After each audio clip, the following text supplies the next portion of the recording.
Bienvenue sur Delight Your Life, le podcast transformatif et innovant pour t'inspirer à vivre une vie qui a du sens pour toi. Je suis Prudence, ton hôte, et au programme nous allons explorer différents sujets et thématiques pour te permettre d'éveiller ta conscience, manifester tes plus grands désirs et créer une vie alignée dans laquelle tu t'épanouis pleinement. Je préfère te prévenir, ce podcast et mon énergie risquent d'être contagieux. Alors, j'espère que tu es prête et sans plus attendre, let's get started! Hello, j'espère que tu vas bien. Alors, avant de commencer ce podcast, officiellement, j'ai une petite question à te poser. Est-ce que tu as peut-être déjà découvert le Human Design depuis un moment ou alors tu viens à peine de le découvrir, mais tu restes un peu perplexe? Genre, tu sais, tu te demandes un peu comment est-ce que tu vas pouvoir utiliser le Human Design concrètement, qu'est-ce que tu fais des informations, comment est-ce que tu les interprètes, comment tu les utilises dans ton quotidien. Eh bien, sache que j'ai créé pour toi un challenge 5 jours pour te permettre d'apprendre à utiliser le Human Design et ainsi te créer une vie et un business libre, abondant et aligné.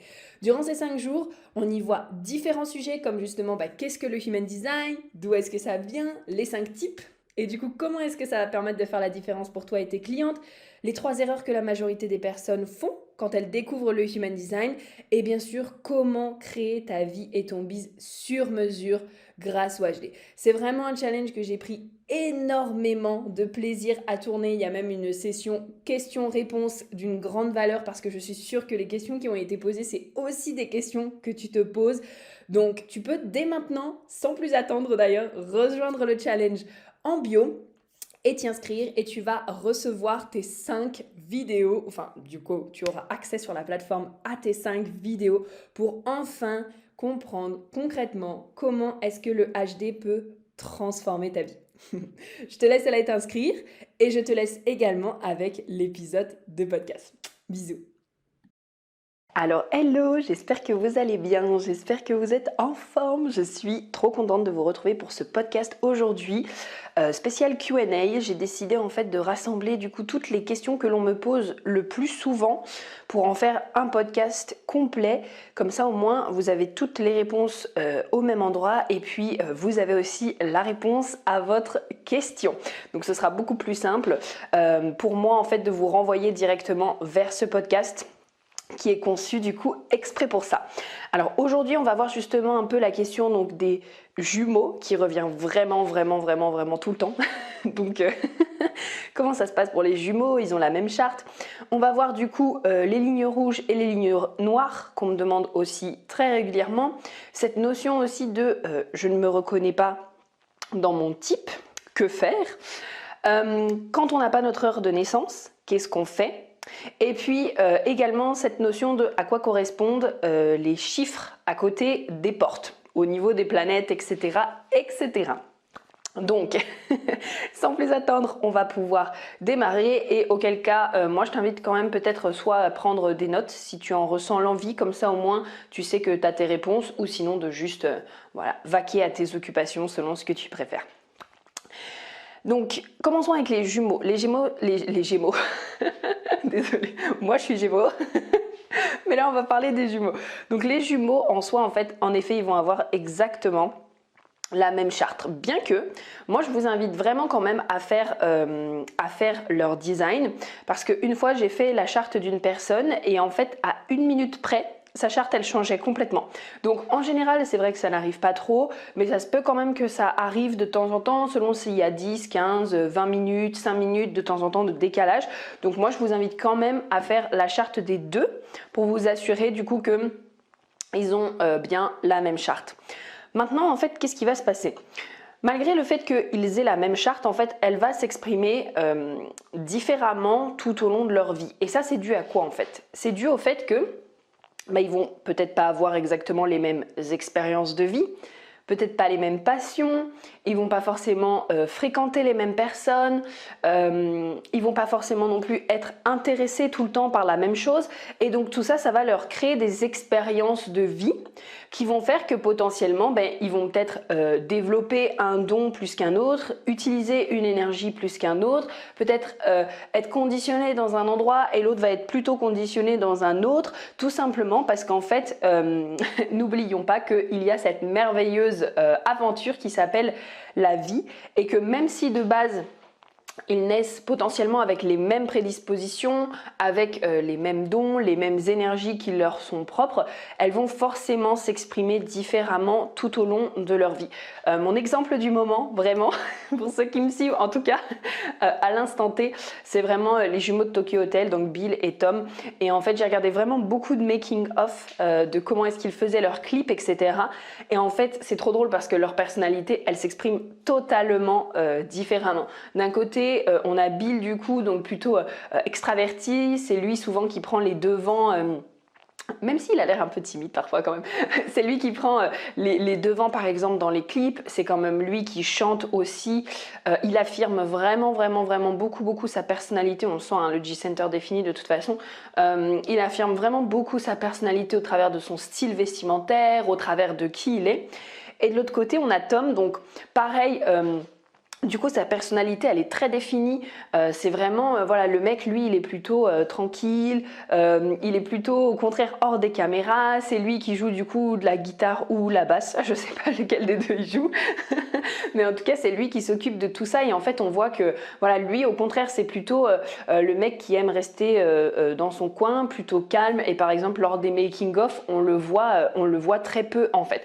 Donc, c'est super intéressant de voir que tous les deux, finalement, ils ont la même charte. Et qu'il y a des choses finalement qui vont juste exprimer de différentes manières. Donc voilà, ça c'est pour les jumeaux, donc retenez juste que, ok, ils peuvent avoir la même charte, mais que de toute façon, avec les expériences de la vie, il y a certaines choses qui vont se développer chez l'un ou chez l'autre, et voilà, ça n'empêchera pas qu'ils ont quand même leur personnalité à part entière. Et ça, je pense que toutes les mamans de jumeaux pourront me le dire. Ensuite, donc, deuxième question, qu'est-ce que ça signifie les lignes rouges et les lignes noires sur le bodygraph? Ça, franchement, question que l'on me pose tout le temps à chaque fois que les gens découvrent en fait leur bodygraph. Sachez déjà que dans les ressources gratuites, dans les cadeaux gratuits que j'ai, que vous pouvez retrouver dans mon lien en bio sur Instagram, @inspiring.delight, vous avez en fait des e-books et dedans il y en a un alors qui va changer de nom. Donc j'avais envie de vous dire qu'il s'appelle le jargon du HD, mais peut-être qu'après il s'appellera quelque chose comme lire et comprendre votre charte. Pour l'instant il est gratuit, donc profitez-en parce que je me tâte justement peut-être à le mettre à 9,99 € parce qu'il y a quand même beaucoup de valeur dedans.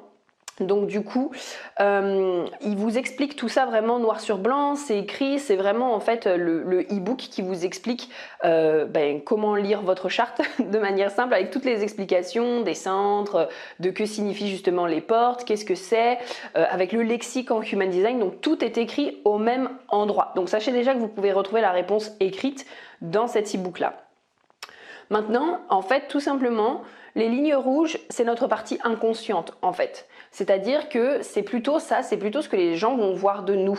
C'est-à-dire que c'est plutôt les prédispositions, les énergies, les dons que les autres, par exemple, quand on va les fréquenter, vont voir de nous. En fait, c'est un peu comme en astrologie, c'est assez drôle. J'ai mon amie Anna qui est astrologue, du coup, et qui m'a dit qu'en fait, quand on s'intéressait à l'astrologie, les gens percevaient plus notre ascendant en fait à la base. En tout cas, c'est ce qu'elle m'a expliqué. Donc j'ai trouvé ça vraiment hyper intéressant. Et en fait, on peut dire que la ligne rouge, c'est ça. C'est-à-dire que c'est des dons, des prédispositions, des énergies qui sont là, hein, elles sont à l'intérieur de nous. Mais c'est plutôt les autres qui vont les voir chez nous. Et ça, pour moi, alors elles changeront jamais de couleur, sachez, sur votre bodygraph, hein. Même si potentiellement vous en devenez de plus en plus consciente, votre bodygraph ne changera jamais de couleur. Par contre, avec l'expérience, forcément, ce que j'apprends, c'est que quand on met son attention sur quelque chose, ça grandit en fait. Donc tout simplement, de temps en temps, ça m'arrive de travailler avec certaines énergies et de me dire ah ok, donc là je commence à comprendre comment cette énergie fonctionne. Ou alors je la vois aussi chez quelqu'un d'autre. Je la vois chez quelqu'un d'autre qui peut potentiellement avoir la même porte ou le même canal que moi, et du coup ça me permet de me dire ah ok, c'est comme ça que cette porte ou c'est comme ça que ce canal fonctionne, ok, et donc moi aussi j'ai cette énergie là, ok, c'est super intéressant. Donc petit à petit vous pouvez, pour moi en tout cas, prendre conscience de cette énergie, mais sur votre bodygraph ça ne changera jamais de couleur, sachez-le, ok. Et donc la partie noire, ça c'est votre partie consciente. Donc là, c'est vraiment les dons, les prédispositions, les énergies auxquelles vous avez conscience que potentiellement, voilà, vous savez utiliser et que vous savez quoi en faire. Donc je sais que parfois on a aussi justement cette notion de oui, ok, sur mon body graph c'est noir, mais j'ai pas la sensation d'avoir ce don, d'avoir cette prédisposition, je m'en rends pas compte en fait. Pour moi c'est tout à fait normal dans le sens où quand par exemple vous avez comment vous dire, imaginons, oui, ok, je vais vous donner cet exemple-là. Vous avez la porte de la provocation, la porte 39, ok. Moi, je n'ai pas cette porte, mais j'ai plusieurs amis qui l'ont, donc j'ai pu comprendre comment cette énergie fonctionne. Par exemple, elle est en noir chez vous, et donc, naturellement, vous avez cette aura, cette énergie, cette capacité en fait à provoquer les gens naturellement. Donc sachez que dans cette notion-là, quand vous utilisez vraiment cette énergie de manière alignée, ça va être de la provocation pour que la personne puisse sortir de sa zone de confort et se réveille un petit peu. C'est un peu de la provocation en mode je te fous un coup de pied au cul puisque là tu es en train de te raconter un peu de la merde en fait. Voilà, c'est vraiment cette énergie-là. Eh bien, si par exemple pendant toute votre enfance, c'était une énergie que vous utilisiez naturellement et qu'on vous a fait des réflexions en mode « Oh mais arrête de provoquer, oh mais arrête d'être comme ça, oh mais arrête d'être comme ça », ben en fait potentiellement c'est quelque chose que vous avez commencé à éteindre. Et forcément, ben, après avec le temps, après les années, etc., ben, ça s'est peut-être juste tombé aux oubliettes, le fait que vous sachiez faire ça naturellement, mais en tout cas plus encore une fois vous allez remettre votre attention dessus, demandez aussi à la vie comment est-ce que cette énergie elle s'exprime, plus ça va devenir justement, ça va vous revenir en fait, tout simplement. Rappelez-vous aussi, alors ça c'est vraiment très important, rappelez-vous aussi que Ra-Uru-U, donc la personne qui a canalisé le Human Design, expliquait que normalement, quand on découvrait notre Human Design, on en avait à peu près pour 7 ans de déconditionnement. Donc ça veut dire que du moment où tu découvres ton design, tu en as potentiellement pour 7 ans le temps de te déconditionner, de vraiment venir te réaligner. Alors je pense que ça dépend aussi de où est-ce qu'on en est dans notre développement personnel, parce que si on a l'habitude justement de travailler sur soi, de vraiment, voilà, ça fait déjà un petit moment qu'on s'intéresse à soi-même. Moi j'ai des personnes parfois qui arrivent en rendez-vous en analyse HD et qui me disent « Oh oui, bah, y a des choses, c'est venu me confirmer, mais c'est vrai que ça fait un moment du coup que là je travaille sur moi, donc c'est vrai que voilà, ça m'a fait juste un petit rappel et c'est venu me valider certaines choses en fait. » Donc du coup, voilà, pour moi ça dépend aussi de où est-ce qu'on en est, mais sachez que voilà, ça peut prendre du temps pour déconditionner, revenir dans nos propres énergies, mettre la conscience finalement sur notre énergie et qu'est-ce qui est le plus naturel pour nous. Donc bah, soyez juste patient et voilà, tout simplement. Ensuite, donc on m'a récemment, ça c'était une amie à moi qui m'a dit « Oh bah c'est intéressant mais en fait…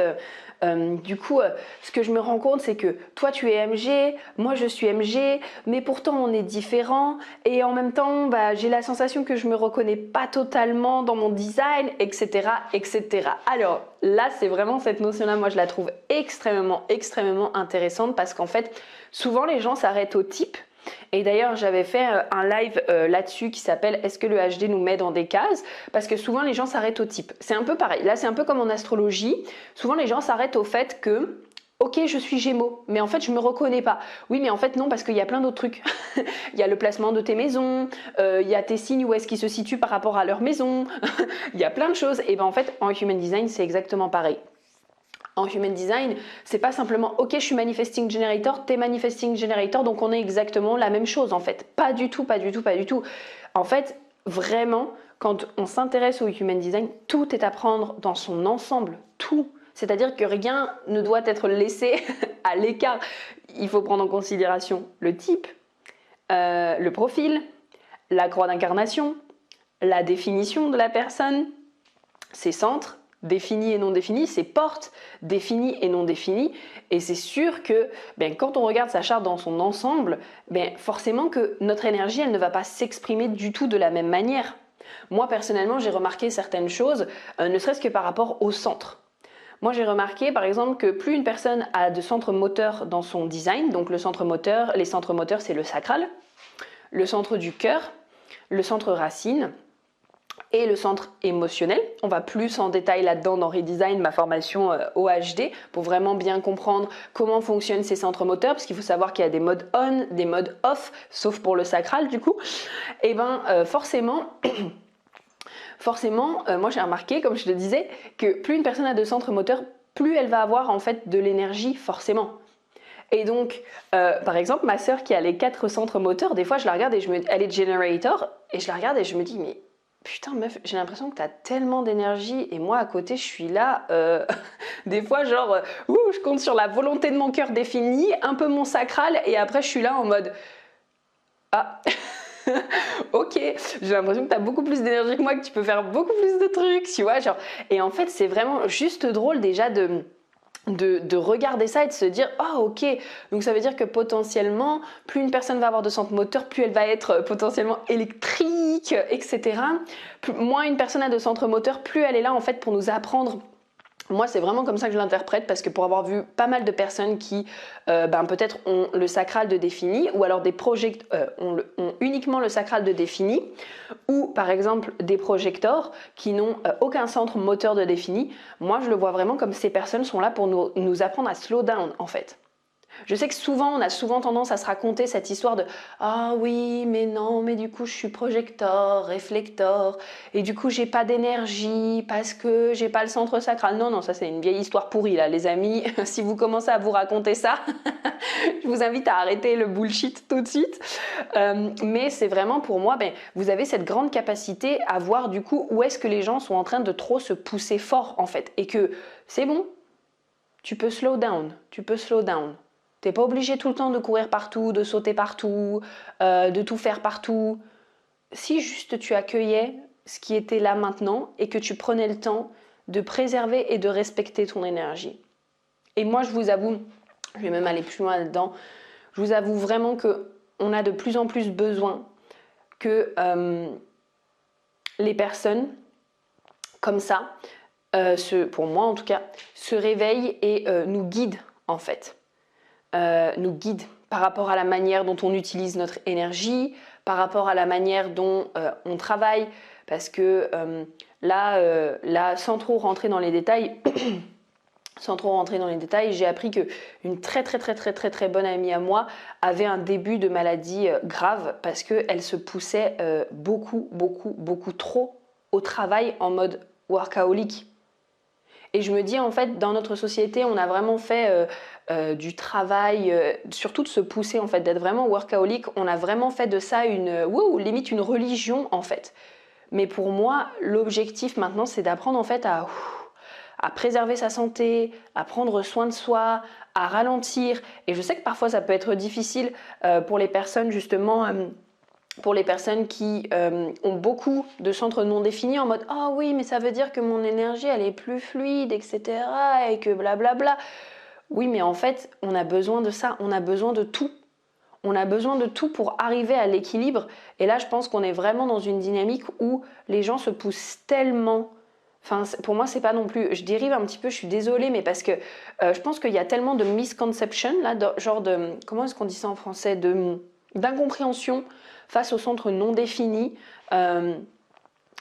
Encore maintenant, là pareil, dans ma formation Redesign, j'ai eu des questions là-dessus et je pense qu'il y a tellement d'incompréhension par rapport au centre non défini en mode « Ah oui, mais j'ai beaucoup de centres non définis, j'arrive pas à voir quels sont mes cadeaux. » Mais en fait, il y a tellement de choses, mais pour ça, il faut d'abord passer par l'acceptation de soi en fait.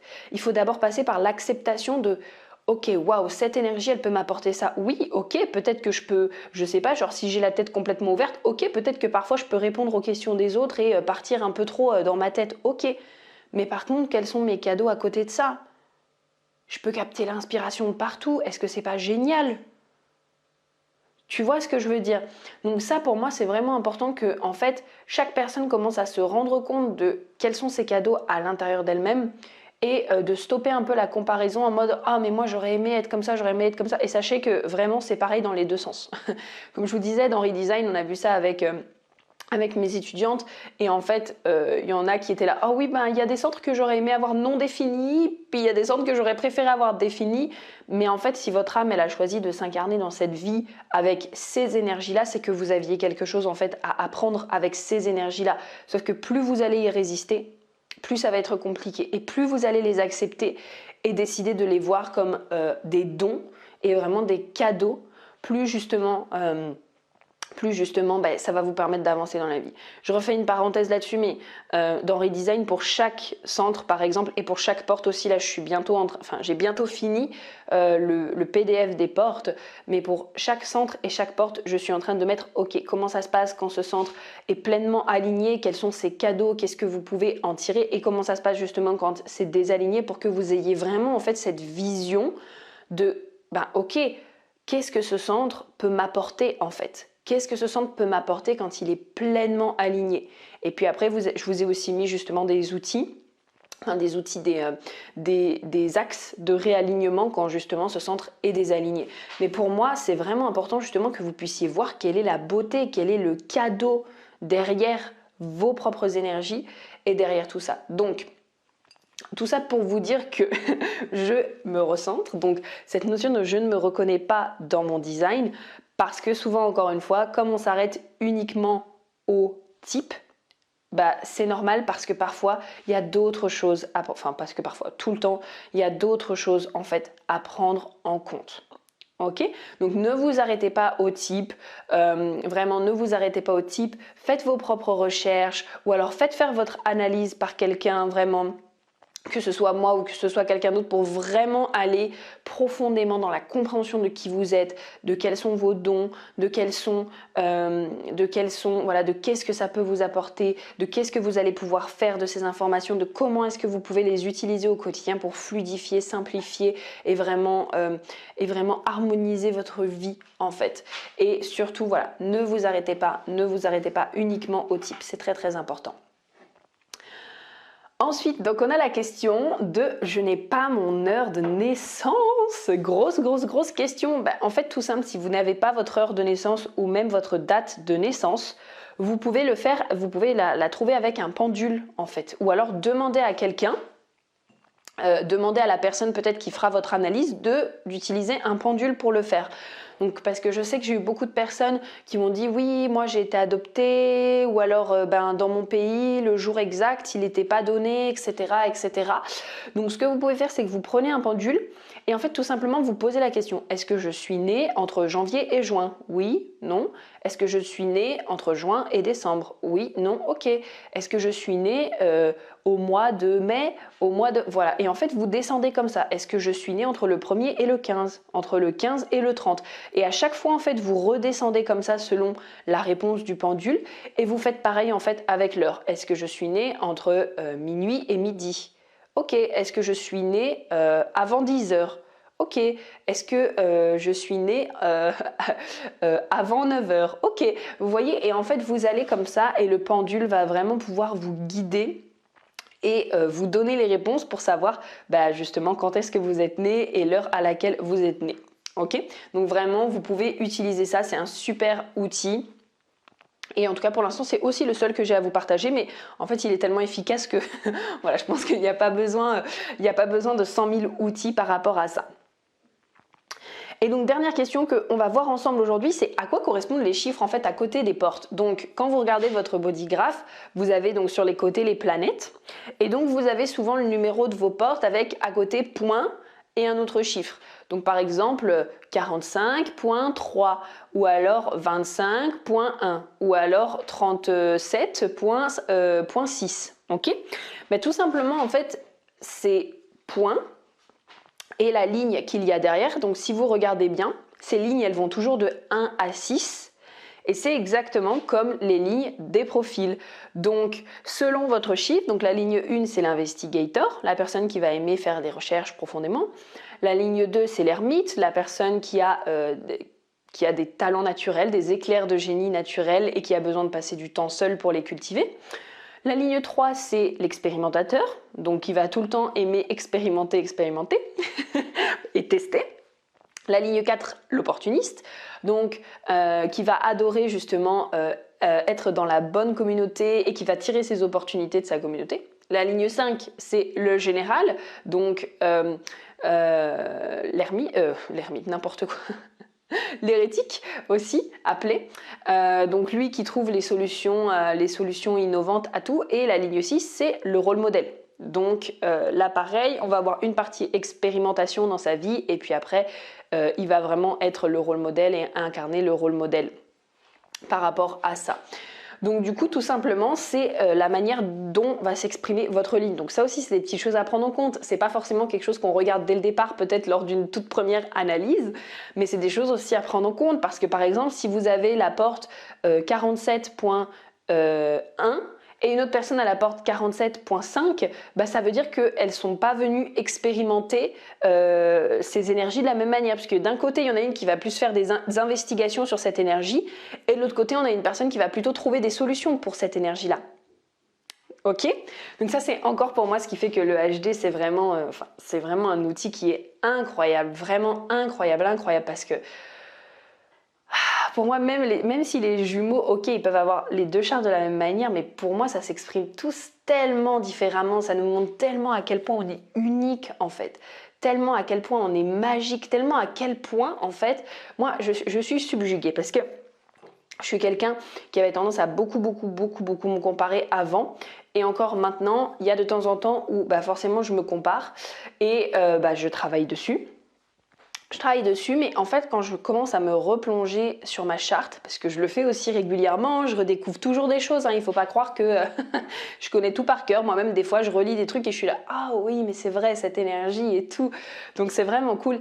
Et en fait, quand je suis là et que je regarde ma charte et que je regarde la précision de chaque chose, je me dis, mais en fait, ça sert tellement à rien. Ça sert tellement à rien de se comparer parce que personne n'a la même charte que moi. Je suis tellement unique. Je suis tellement magique, j'ai tellement ma propre énergie, ma propre voie à tracer en fait. Personne ne sera jamais comme moi et personne ne pourra jamais être comme moi. J'ai vraiment ces dons, ces capacités, ces qualités qui me sont propres à moi uniquement. Et ça, du coup, je trouve ça vraiment génial. Donc voilà, c'était le Q&A du jour. J'espère que ça t'aura plu. N'hésite pas à venir me dire ce que tu en auras pensé at inspiring.delight, n'est-ce pas? Du coup, sur Instagram. Ah oui, et petite parenthèse, sache que maintenant, Redesign au passage est disponible tout le temps. Tout le temps. Donc, si tu veux te former au Human Design, si genre ça te donne envie et que tu te dis oh my god, je veux absolument en savoir plus, sache qu'en plus maintenant il y a deux formules. Il y a la formule totale autonomie, donc qui comme ça est vraiment, tu peux faire tout comme tu veux, à ton rythme, enfin voilà, il y a vraiment cette notion-là de pleine liberté. En plus, du coup, il est à un prix hyper attractif, justement pour vraiment permettre aux personnes qui sont complètement en autonomie de faire leur vie et de pouvoir rejoindre. Et puis, comme d'habitude, la formule avec l'accès au groupe, à moi, au suivi, du coup, pour pouvoir poser ses questions, aux ateliers, au Q&A, sans oublier aussi à Abondance by Design, qui est mon programme sur l'abondance et le Human Design, et puis à mon programme sur le Gene Key, débloque les clés de ta prospérité.